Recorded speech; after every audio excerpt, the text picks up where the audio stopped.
This morning, I was lying in bed, scrolling through TikTok. Every other video was someone showing off their rich lifestyle, fancy coffee, clean apartments, designer bags. I checked my bank app, $14.23. I laughed, but it wasn't funny. The truth is, saving money today is harder than ever. Rent is high, groceries cost more, and it feels like your money disappears the second you get paid. And no, skipping lattes isn't going to change that. So if I had to start saving money today with little cash, big bills, and zero energy, I wouldn't do what most blogs say. I wouldn't start with boring budgets. Instead, I'd use tools, tricks, and habits that actually work today, in 2025, with real results. This isn't about being perfect. It's about being smart in a world that wants you to spend everything. Here's exactly how I do it, my way. Saving money in 2025 is not the same as it was 10 years ago. Back then, your parents or teachers might have told you to open a savings account, set a budget with pen and paper, and cut out small things like takeout. That kind of advice made sense then. But today, it's a whole different world. Prices have gone up everywhere, even basic stuff like soap or toothpaste. Even though inflation is slower than it was in 2022, everything still feels expensive. At the same time, apps and online ads are smarter than ever. They know exactly what you like and when you're most likely to spend. You don't even have to search for stuff, it finds you.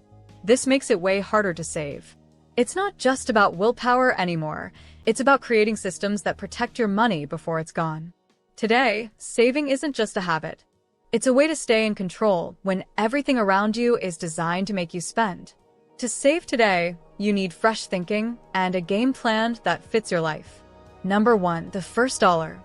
Earning is the new saving. Let's be honest, saving is tough when you don't have much to save. That's why, before I think about saving money, I focus on making money. In today's world, even small extra income can make a big difference. You don't need to start a business or work 10 extra hours a week. You just need a smart way to earn your first extra dollar. Now, there are more ways than ever to earn from your phone or a laptop. For example, you can rent out your unused internet with apps like Honeygain. Some people earn $20 to $50 a month doing nothing. Got a hobby? Sell digital items on Ko-Fi or Fourth Wall. These platforms are better than big ones like Etsy because they're less crowded and easier to start on. Instead of thinking of one job or one income, I build a personal income stack. That means a mix of small earnings from different places.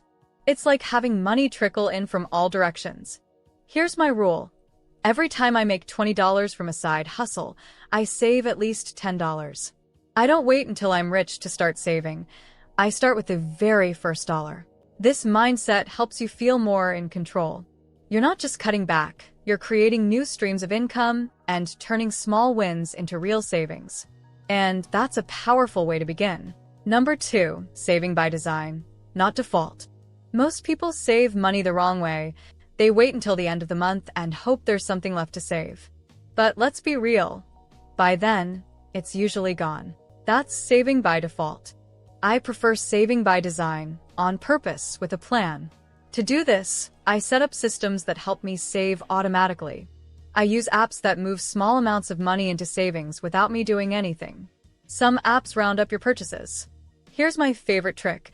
I save before I spend. As soon as I get paid, I move a chunk into a separate savings account. It doesn't have a card, and I don't see it when I check my regular balance. Out of sight, out of mind. I also follow the 48-hour mirror rule.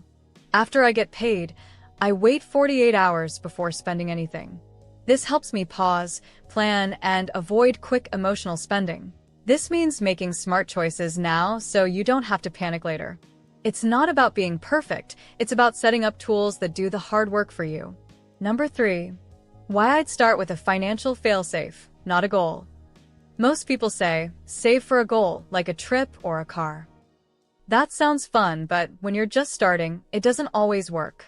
Life gets in the way. Emergencies happen.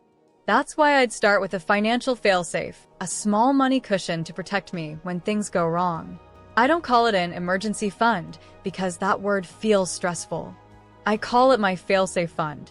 It's not for fun, and it's not for later. It's for peace of mind right now. It's the money that keeps me calm when a surprise bill pops up or I lose work for a few days. My goal is to save $1,000 in this fund as soon as I can. I break it down into small wins. $50 for car problems, $100 for rent help, $30 for last-minute groceries. I give each part a name, so I know its job. That makes it feel more real and more important. Number 4. I would hide my savings from myself. If I want to save money, the smartest move is to hide it from myself. That might sound silly, but it works. The more I see money sitting in my main account, the more I feel like I can spend it.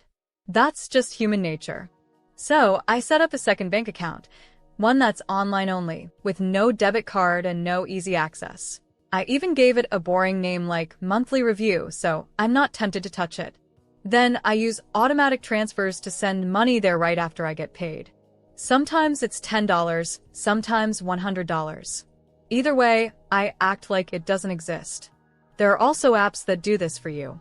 Some of them even lock your savings for 30 to 90 days, so you can't take it out right away. That gives your brain time to chill before making impulse decisions. Hiding my savings doesn't mean I'm ignoring it. It means I'm protecting it from my future bad choices, late-night online shopping, or a sudden craving for takeout. It's one of the easiest ways to grow your money without overthinking it. Number 5. Turning boredom into bank. Let's be real. Boredom is expensive. Most of the time when I spend money I didn't plan for, it's because I'm bored. I open an app, scroll through clothes, gadgets, or food delivery, and boom, money gone. That's why I turned boredom into a money-saving tool. I made something I call a boredom budget. Instead of scrolling and spending, I made a list of free or low-cost things I can do when I'm bored, like walking while listening to a money podcast, cleaning my space, and maybe selling something I don't need, or joining online saving challenges. I also do no-spend game nights with friends online. We each try to make it through the weekend without spending more than $5, and the winner gets a small prize or just bragging rights. Boredom doesn't have to break your bank. If you plan for it, you can actually save money during your quiet moments. And that's a win most people miss. Number 6. The group chat savings hack. Saving money feels easier when you're not doing it alone. That's why I created what I call the group chat savings hack. Here's how it works. I grab 2 to 4 friends, and we start a private group chat with one simple goal: save a certain amount of money by a set date. For example, let's each save $500 by August. We check in every week, share progress, and hype each other up. It's not serious or boring. We make it fun. We share saving memes, cheat meal ideas, and celebrate small wins like skip takeout today.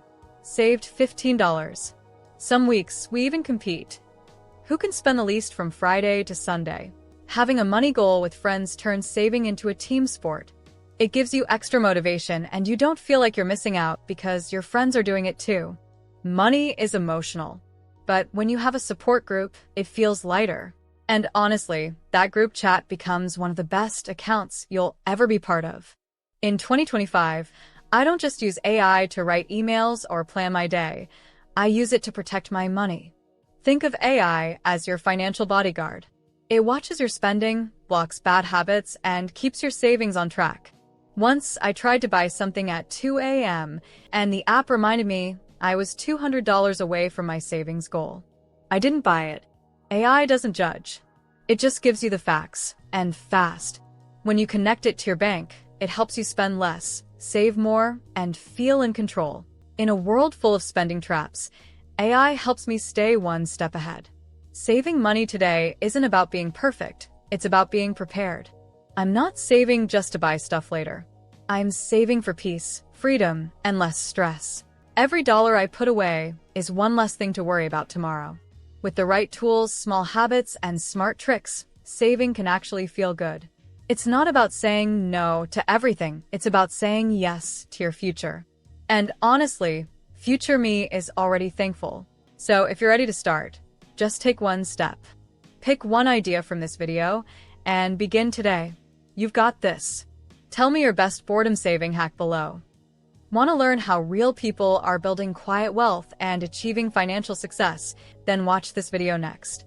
Don't forget to like, comment, and subscribe to the channel to see more content like this. Thanks for watching, and I'll see you in the next video.